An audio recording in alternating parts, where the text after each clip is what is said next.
Rahul Gandhi youth brigade के अध्यक्ष हैं, जिन्होंने राहुल गांधी के साथ कदम से कदम ताल मिलाकर भारत जोड़ो यात्रा और न्याय यात्रा में कदम से कदम ताल मिलाई और काफ़ी लंबी यात्रा को तय किया। आज जिस तरीके से जो 69,000 भर्ती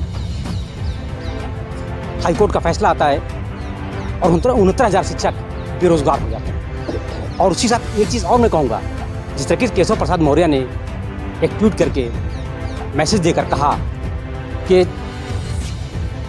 भर्ती हुई योगी की रथ क्यों बजाएं केशव ताली, इसी पर बातचीत होगी। जिस तरीके से 2019 में जो भर्तियाँ हुई थी योगी सरकार में, वो भर्तियाँ रद्द होती हैं। उनकी भर्तियाँ रद्द हो जाने के बाद हाईकोर्ट फैसले के बाद केशव प्रसाद मौर्य कहते हैं कि पिछड़ा, दलित और तमाम लोगों को अब न्याय मिलेगा।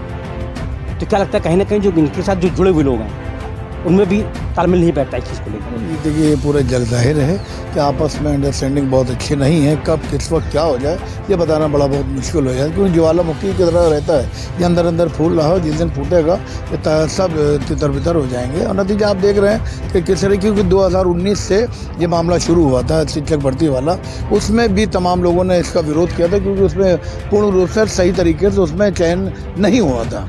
और नतीजा ये रहा था, उसमें रीट एक दायर की गई, तो उसके बाद 2020 पे 21 पे 22 में फैसला है, लेकिन उस फैसले को सुरक्षित रख दिया गया था। और आज उसका नतीजा आपने देखा, सुबह माननीय न्यायालय ने, उच्चतम न्यायालय ने फैसला सुनाया है कि उस भर्तियों पर पुनर्विचार किया जाएगा। उसके ऊपर जो भी भर्तियाँ हुई उसको जो भी लोग कर चुके हैं उसके बाद नए सिरे से इसकी प्रक्रिया शुरू होगी। मैं आपको बता दूं कि सैटरडे और संडे यानी सरकारी कार्यालय बंद रहते हैं, उसके बावजूद भी शिक्षक कार्यालय, शिक्षक जो केंद्र है, ऑफिस खुले रहे।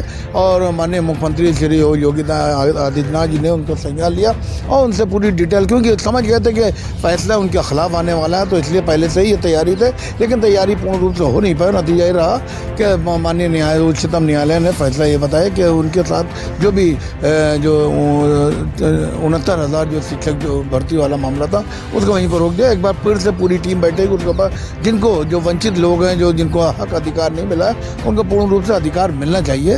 और ये फैसले, इस फैसले का हम सब स्वागत करते हैं। और ये सरकार के खिलाफ एक जोरदार जोर का झटका, बल्कि यूँ कहा जाए कि धीरे का झटका जोर से लग गया है सरकार को। राजभर ने भी बात कही, हाईकोर्ट के फैसले को स्वागत किया और कहा, राजभर जी ने भी कहा है, उसके बाद अनुप्रिया पटेल जी ने भी कहा है, उसके उन्होंने कहा कि ठीक, हम इस फैसले का, माननीय उच्चतम न्यायालय का, सुप्रीम कोर्ट का, मैं ये फैसले का स्वागत करते हैं और इस्तकबाल करते हैं।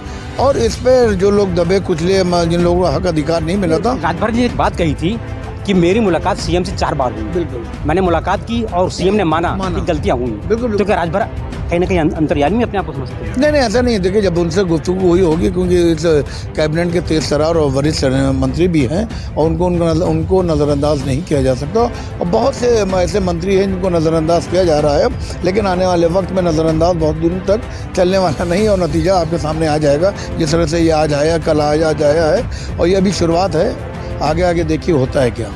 अभी 2027 जो चुनाव होगा यूपी का, तो कई सब चीज़ें चल रही हैं, तो इससे कहीं ना कहीं 2027 चुनाव में असर पड़ेगा इस चीज़ को लेकर? बिल्कुल बिल्कुल बिल्कुल, इसमें असर तो पड़ना है, इसमें कोई बात ही नहीं, क्योंकि इस वक्त पूरे उत्तर प्रदेश की आवाम जनता सब परेशान होकर त्राही कर रही है, अपने आप को ठगा सा महसूस कर रही है। और किस तरह से ये सत्ता में आए हैं, ये भी मतलब किसी जग जाहिर और किसी छुपा हुआ नहीं है। और जैसे ही चुनाव होंगे वहाँ आपको नतीजे पता चल जाएंगे। अभी ये 2 राज्यों के चुनाव होने वाले हैं, कश्मीर के और एक जगह का और होने वाले हैं, 2 जगह के चुनाव हो रहे हैं। तो वहाँ हरियाणा के छोटे दोनों राज्य हैं। अब ये देख लीजिए, इतना लंबा गैप उन्हें रख दिया है और उस पर भी किस तरह से अपना ये लोग काम करते हैं। लेकिन ये नतीजे पब्लिक और जनताओं में एक जागरूकता आ गई और जनता ने माना है, ठाना है कि हम इनको बदल के ही रहेंगे, तभी आराम से बैठेंगे। तब कहीं जाके जो लोग ज़रूरतमंद है, जिनको रोज़गार नहीं मिल रहा है, किसान परेशान है, बेरोज़गारी बढ़ रही है, जो नौजवान बच्चे हैं जो पढ़ाई लिखाई करके घूम रहे हैं, उन सबको अधिकार नहीं मिल रहा। सरकारें बदलेंगी और उनको पूर्ण रूप से न्याय मिलेगा।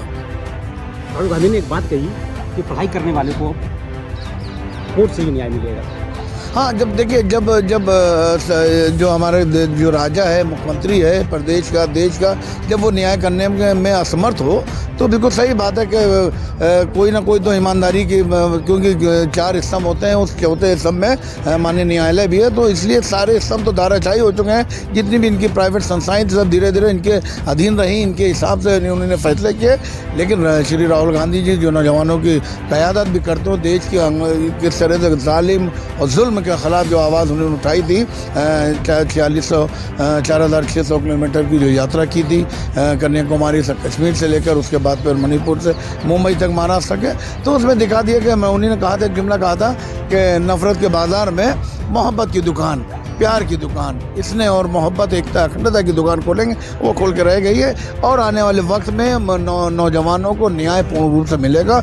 माननीय मैं न्यायालय का मैं आभार प्रकट करता हूँ पूरे देशवासियों की तरफ से, कांग्रेस पार्टी की तरफ से और all India Rahul Gandhi youth brigade की तरफ से मैं उनका धन्यवाद देता हूँ कि अभी भी आस्था और विश्वास हमारे न्यायालय में है और उस न्यायालय के बल पे ही हिंदुस्तान अभी टिका है। और आने वाले जो भी और भी फैसले होंगे वो भी देश हित में और आवाम हित में होंगे।